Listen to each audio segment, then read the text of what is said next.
Welcome to episode 32 of the British Boxing Blog podcast. We are fortunate enough to be joined today by Billy Rumbol, an up-and-coming boxing coach from Rumbol's Boxing Academy, works with both amateurs and pros. We'd like to say a big thanks to everyone for listening, and remember to subscribe on SoundCloud, Spotify, YouTube and iTunes.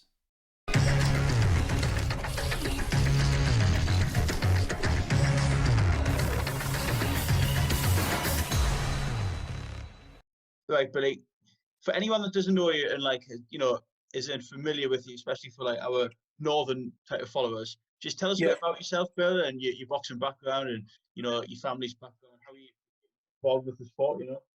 Okay, yeah. So I've always been involved in the boxing world. My dad run St Mary's Boxing Club in Chatham, in Kent, for about 32 years. So that's how I got into the sport. My dad was a coach and run his own gym. I've been in the gym since like a 18-month-old baby, running around, hitting the pads and what have you. I then obviously took up boxing, represented England, and got to 4 national finals as an amateur. And then after my amateur career, I then went professional. But at the time I was professional, I was an estate agent. I had a full-time job, so it was hard to commit myself 100%. So after that, I sat down with family and friends and sort of just decided to take up the coaching side of it. And that's where I am now. I'm running a successful gym in Sittingbourne in Kent alongside my dad, which is Rumbol's Boxing Academy. We've got successful amateurs there, and I also train professional fighters. And I'm loving coaching at the minute. So. How hard was it?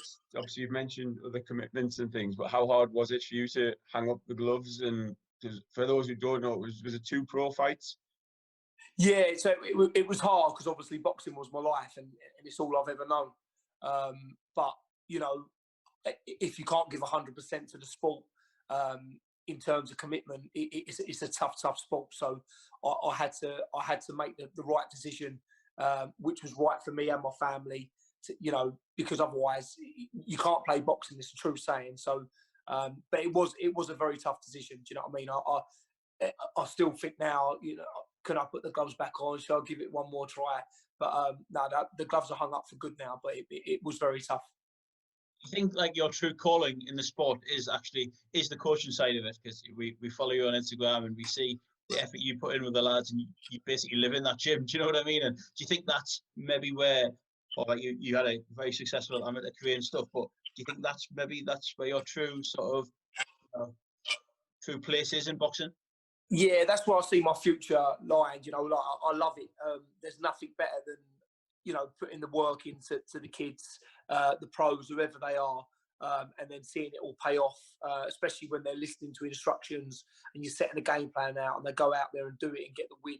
It's a better feeling than winning yourself. Like boxing. So yeah, I absolutely love coaching. And as you say, I'm in the gym every day, morning, noon, night, from 6 a.m. until 9 o'clock in the evening sometimes. But I absolutely love it. I wouldn't change it for the world. Was it a quick turnaround going from you boxing to coaching? Did you have a bit of time away from the sport, or was it just in your blood as it is, just straight back in there?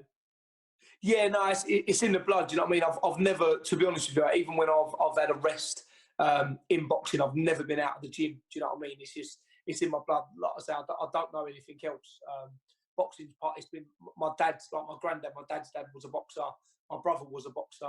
My cousins a box. My uncle's a box. It's just a family tradition. Do you know what I mean? So boxing's all that we know. So I've never, hopefully, touch wood, I'll never be out of the gym, and I've never been out of the gym. So.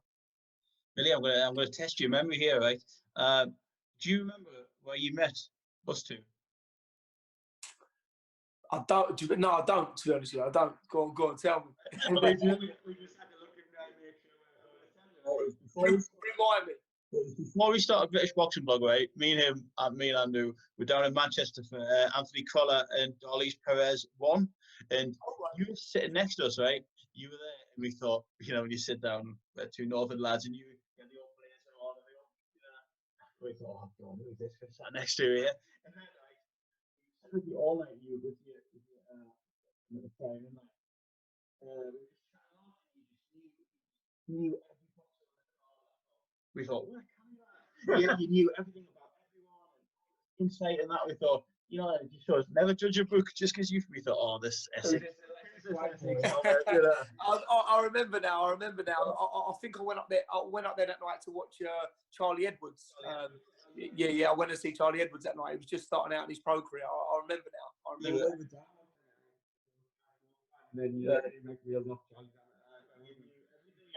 You asked those questions about like what Yeah. Then we sort of followed. Yeah. Yeah, and since then we've sort of followed.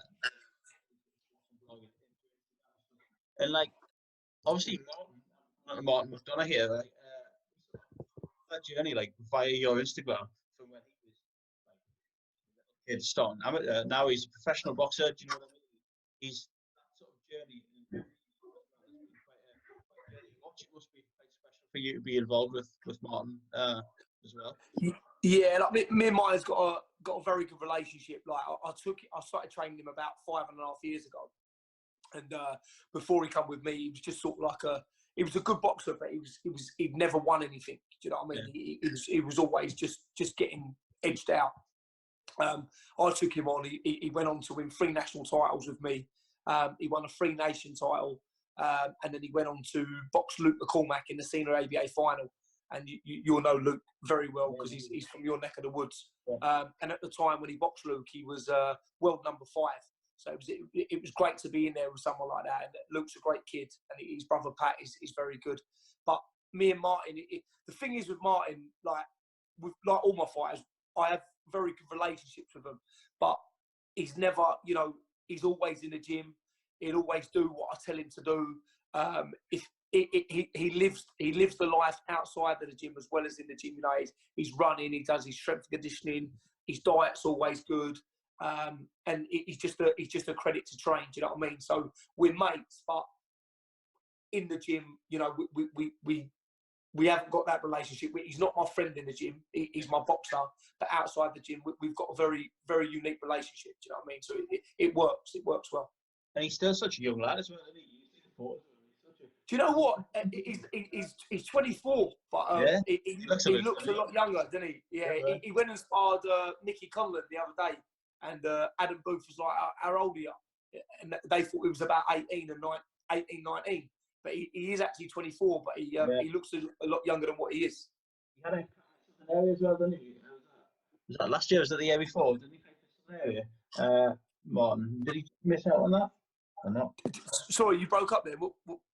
Didn't he have a crack at the Southern Area title as well? No, he had a Southern Area Eliminator last June. He boxed Danny Darko. No one would fight Danny Darko because he was sort of knocking everyone out, known as a puncher. They was offering the fights to like pros that are 15-0. Yeah. We got offered the fight and we stepped up to the plate. But listen, I genuinely believe that Martin could beat Darko because although Darko could punch, Martin had a very good pedigree as an amateur. And we thought that Darko would potentially gas out in the later rounds, but he didn't. And all credit to him, he was strong. He come on stronger. But I believe if Martin was to box him again, it would be a different outcome. But they're going different routes now. Martin's going down to lightweight. I'm hearing that Darko's vacating the Southern Area light welterweight title and moving on. So they won't meet again, and they've got quite a good relationship between the pair of them now. Darko's a good fighter, but Martin done very well in that fight. And between a boxer and a trainer, what makes that decision then to move down the weight? Obviously, we hear a lot about fighters struggling to make a certain weight and moving up. But is there something you've seen Martin in the gym, or is it anything when you're getting a little bit further? That's very. The line's really bad. I couldn't really hear what you were saying there. I was just saying, basically, we see a lot of fighters moving up in weight, but between you, the trainer, and Martin, the boxer, who was it that said to move down? Yeah, the reason behind Martin sort of going down to lightweight was because of the Darko fight, to be honest with you. We realised it was the day before weighing and how big Darko was compared to Martin actually on fight night in the ring was unbelievable. Darko looked like a couple of weights above him. So we sat down as a team after that and we sort of said, look, Mark, I think it'd be better for you to sort of go down in weight. I think that's where his future is. And to be honest, he makes the weight easy enough anyway. Yeah. He'll weigh in on the day sometimes, 9 stone 12. So a day before weighing 9 stone 9 won't be a problem. Aside from that, gym in a minute. Say that again. Sorry. Gym at the minute, so I did have I had Martin, James Hawley, Jack Eubank and Neil Parry as my pro boxers, but at the beginning of this year in January I let Jack Eubank and James Hawley go, just to be honest with you, because I'm so busy with the amateurs. I didn't have the time to sort of have 4 pros in the gym and give them my 100% commitment, because you have to take them out sparring. You have to travel for that. It's 3 days a week. And obviously I'm running a business in the gym as well. So spending too much time out of the gym wasn't cost effective for me. So as much as we had a good relationship with Jack and James as well, it was the right decision for me to let them go, because I couldn't give them my 100%. Do you know what I mean? So it would have been selfish on my behalf if I'd have kept them, because I knew deep down I wasn't giving them what I could do, you know. Yeah, definitely. Yeah. Do you got a preference between amateurs and pros? Like, do you find that the long sort of, training someone from a little kid to all the amateurs, is that more fulfilling, or do you care? To be honest, yeah, I personally I do prefer the amateur game. Right. I think it's great to see, like when you go to the national titles. It's great to see the grassroots. That's where it's really at. And you got to remember, they've all the great fighters. Your Ricky Attons, all the top professionals from England have all gone through that stage. And there's no feeling like being at a national final. Yep. The buzz, the atmosphere is great. Do you know what I mean? So. Do you think that comes from, as an amateur, you've got to fight the best? There's no other way. Is it no shortcut or other way around it? Is there? This is it. To be the best amateur, you've got to fight the best. And, there's no dodging anyone. There's some quality kids out there. And at the end of the day, you will meet them one day and you'll know who the best fighter is. So that's the way I like it. I mean, the pro game, unless you're getting with the Eddie Earns, the Frank Warrens, or, like if you're going over to America, it's very hard, like the ticket sales. So much work goes into it, making the weight and all the preparation. And sometimes I've seen some boxers walk away with nothing in their pocket because they haven't done any tickets, and it's such a harsh sport. Do you know what I mean? I don't like that side of things with the pro game. Where is the pro game at, Billy, down south? Obviously, northern sort of place. I was just on your neck of the woods, that sort of London South small hall scene. How's it going?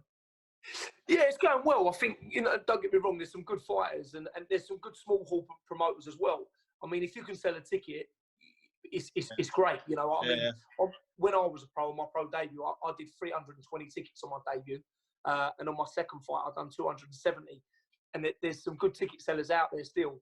But there's also some very, very good fighters that are not making it and nobody's heard of them because they can't sell a ticket. And that's the harsh reality. I don't really agree with the way that it works, but at the end of the day, the pro game's a business at the end of the day, so it is what it is. But my heart is with the amateurs. I think the amateurs is great because you have to fight the best to be the best. There's no dodging anyone. Do you know what I mean? So. Have you just been really with one of your amateurs as well? One of your female fighters? Yeah, we took female boxing. Absolutely booming at the moment, and I love female boxing. There's some great females out there, really good boxers. We took a team of 5 out to Sweden a couple of weeks ago now, and all 5 girls medalled. We got all 5 girls to the final. We got 2 gold medals and 3 silvers, but we got a really, really good female squad coming through. One of the girls in particular, Anastasia, she beat the European gold medalist out there in the final from Ireland. Casey Crowley, so she's definitely one to watch, definitely. But we got real good. We got Libby Ellis, another girl. She's 4 times national champion. Anastasia Butler's 4 times national champion, and we got Lily Mae Underwood, who's 1 times national champion. So our female squad's really good at the minute. Yeah, they're flying. So how does it come about then that you take fighters from your gym to a tournament in Sweden? Do you get invited? Is it something you have to enter, qualify for? Yeah, just enter it really. It's just a box cup, and that one in particular is just an all-female box cup. But you got the Haringey box cup over here. You got Hull box cup, Bristol box cup. There's box cups are really popular now. It's just a way of getting your boxers that experience and sort of weighing in every day. Boxing, you can box 3 times: Friday, Saturday, and Sunday. So it's really good for them. Good experience. Yeah, I was just going to say the experience for them, you know, fighting multiple times over the weekend and stuff must stand them in good stead, like going forward as well. Yeah, that's it. I mean, especially for the likes of like Anastasia and Libby, because they've both been to the European Championships with England as well. And in European Championships, you sort of fight every day. You got to weigh in every day. So it's good if they go to the Europeans or anything like that again. They'll be used to the way that it works. You know what I mean? So it is really good. If you could give like any advice, one piece of advice to an amateur boxer, what would you give them? What would it be from your experience? Like, would it just be to just enjoy it, enjoy everywhere, you know, enjoy the trip abroad, just take it all in because it goes so quick, or you know, like, what's that one piece of wisdom you would pass down to people? Yeah, which my advice to them, yeah, just listen. I just tell them to enjoy it, take it all in. You know, because sometimes when you go, sometimes the judging abroad can be a bit unfair. So I just say to them, go out there, enjoy it, take it all in, and it's all about performance to me. If we box and we don't get the decision because of judging, I'll just look at the performance and tell them to enjoy it, because you know sometimes these opportunities don't come up. Some clubs don't travel abroad to box. There's some boxers out there that never get the chance to box abroad. So yeah. if you're going out there early on in your career, you're very lucky, and you just got to take it all in and soak it up. Do you know what I mean? So that'd be my main bit of advice. Just enjoy it and relax. That's my saying. Relax and enjoy it. As a coach, how would you deal with a boxer that maybe wanted to turn pro? Like what would you say? How would you deal with that? When is the right time? Obviously, it does depend on the individual, but what are the pros and cons of that? Yeah, to be honest, I had a boxer come and have a meeting with me last Thursday who wanted to turn pro. And I basically just told him it wasn't the right time, you know, experience-wise.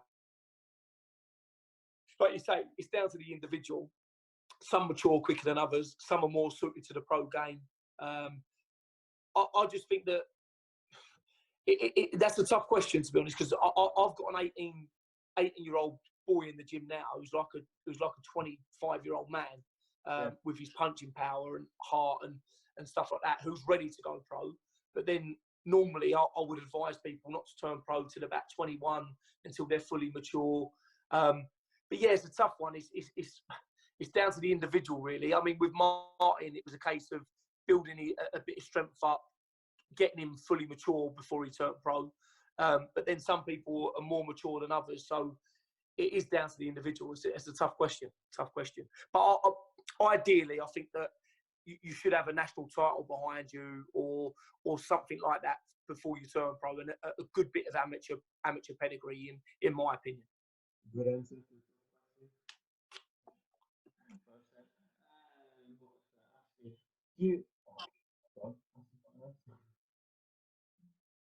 So, like, just talking there about obviously, like you're saying there about a boxer being mature. Is that purely in a physical sense, or does a bit of the mental side, the psychology come into that as well? No, mentally as well. Yeah, I mean, there's you know, I think more mentally, because I've had some fighters that have been pro and in the gym that think they can go pro, but mentally they're not ready to go. You know, they're not mature enough up here, and I think it's so important to you got to understand the ins and outs of it, the way that it works, because it is a business, and definitely you got to be mentally mature, 100%. And is that part of your coaching in terms of your strategy and things? Is there a bit of work on the psychology of it? Obviously, you're saying about the relationship you have with your fighters. Yeah, definitely. A hard one, but No, you do definitely. You're like a life coach. You're not just a boxing coach. You listen. I'll get messages at 6:30 in the morning. I'll get messages throughout the day. I'll get messages in the evening, on asking for advice. You know, like you're a life coach. You're like a father figure. You're a boxing coach. It all comes into it, and yeah, that's part of my job as well. Do you know what I mean? So. Billy, like say tomorrow, for example, what is your day to day at the gym like? How early do you get in? How do you sort of measure it all out? Yeah, so tomorrow morning I'll be in the gym for 6 a.m. We have a 6 o'clock start, and that will just be with some one-to-one clients before they go to work. And literally we'll have one-to-one sessions in every hour on the hour tomorrow. And then at 12 o'clock, that's when the pros train. I've got Martin Madonna sparring tomorrow at 12. And then after, they train for about 2 hours. And then from 2 o'clock up until 5 o'clock, more one-to-ones. I go home, have a shower, have something to eat, see the family. Then I'm back in the gym for 6:30 in the evening with the amateurs until 9 o'clock. And it's pretty much how my day goes, day in, day out, Monday to Friday. And then Saturdays, I'm in the gym at 6 a.m. We finish at 12. And then Sundays will be my day off. So Sundays is my family day, unless we're out at boxing competitions with amateurs. And then it's 7 days. That's what your mind must also. Honestly, sometimes, you know what I mean. It's crazy because I've got the one-to-one clients that are always in contact with me. Then I've got my pro boxers. Then I've got my amateur boxers. I'm the matchmaker for the amateurs as well, so I deal with all the different coaches around the country. Yeah. It's just crazy. It's crazy. So, how would you describe yourself as a coach? Do you have a particular style that you like your boxers to adapt, or like you know what I mean? Certain gyms have that certain identity with them. Yeah, I'm known as like I like a nice counter puncher. I like a boxer to keep to the fundamentals, nice and long, straight shots. You know, working them angles. I don't. Sometimes it's good to see a fighter get on the front foot and mix it up if they have to, but ultimately, I teach a boxer to box, hit and don't be hit, that sort of style. You know. Coaching inspirations. A young lad, you inspiration from it. You know, who do you look up to in coaching? Sorry, say that again. That was. I was just saying, you're a young lad, a very young trainer. So, who do you look up to in the coaching world, and you know, who do you take inspiration from? I look at Adam Booth very closely in terms of coaching. I love the way that he coaches. He keeps it very, very simple but very effective, and he's very real in what he does. I mean, you get a lot of coaches out there now throwing like 20 to 30 shot combinations on the pads. It's just not realistic. You know what I mean? You're not going to be doing that in the ring. So I like the way that Adam Booth just gets his boxers behind the jabs, using their angles, nice head movement, things that are real and things that you can take in the ring with you. And that's how I work with my boxers, and my pad work is just to keep it as real to the contest as possible. So I follow Shane McGuigan's another one as well I like, but I follow Adam Booth very closely. You're definitely rather than Neil Marsh and recent altercations that they had. What's that? Sorry, You're Team Booth rather than Team Neil Marsh in the recent press conference they had. You see that last week? Josh Kelly and David Avanesi's manager and Adam Booth as well. Quite well. Did you see that last week?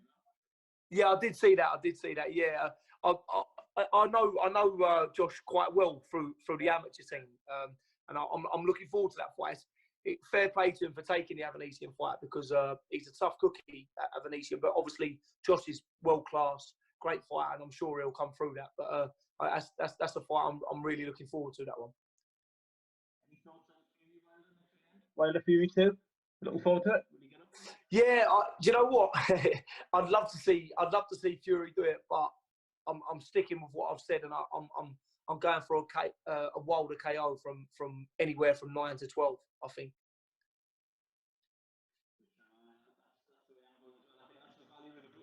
Isn't it? So that's still odds against. Yeah. I know. I'd love to. I've got there's a lot of travelling community in my gym, and I've got a lot of mates that are travellers, and you know what I mean. But I'd love to see Fury do it, but I just think Fury can run for so long. He can use his skills, but I don't think he can get away from Wilder's power for 12 rounds. I think sooner or later, Wilder's going to land one, and I think he's going to finish Fury in the later rounds. So just looking ahead, Billy, to the rest of sort of 2020, what's your aspirations and the aspirations for your fighters as well? Your pros and your amateurs. Where do you want to be by the end of the year? So I want to start off with the pros.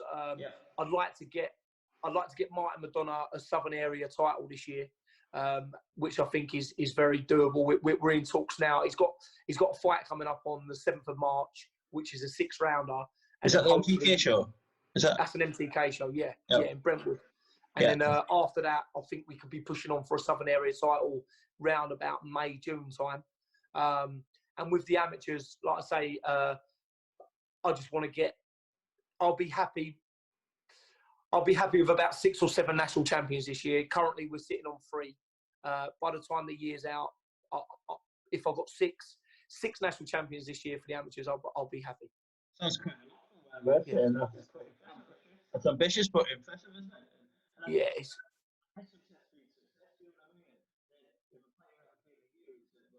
why should I come with you?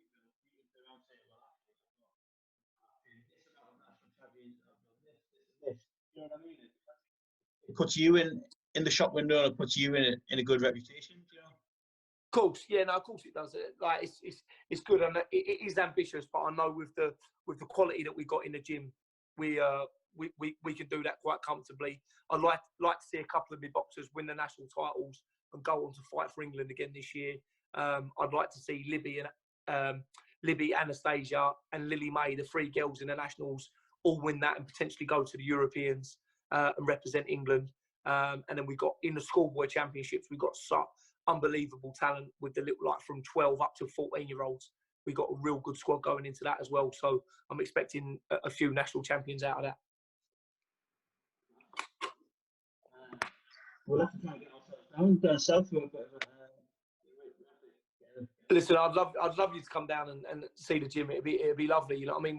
Make a weekend of it or whatever. Or get some sparring in. And you can come down and interview whatever you wanted to do. It'd be nice for you to come down and see it in person. No, we love that, mate. But we'll definitely put our heads together and try and sort that out. Yeah, definitely. Yeah, definitely. Try and experience the Essex nightlife as well. Yes, I'll take you out 100%. I'll take you out. Yes, we time, buddy. Thank you for joining us. Top man. Thanks very much, boys. I appreciate it. Yeah. Appreciate it. Cheers. See you later on. Cheers, mate. Bye. Yeah.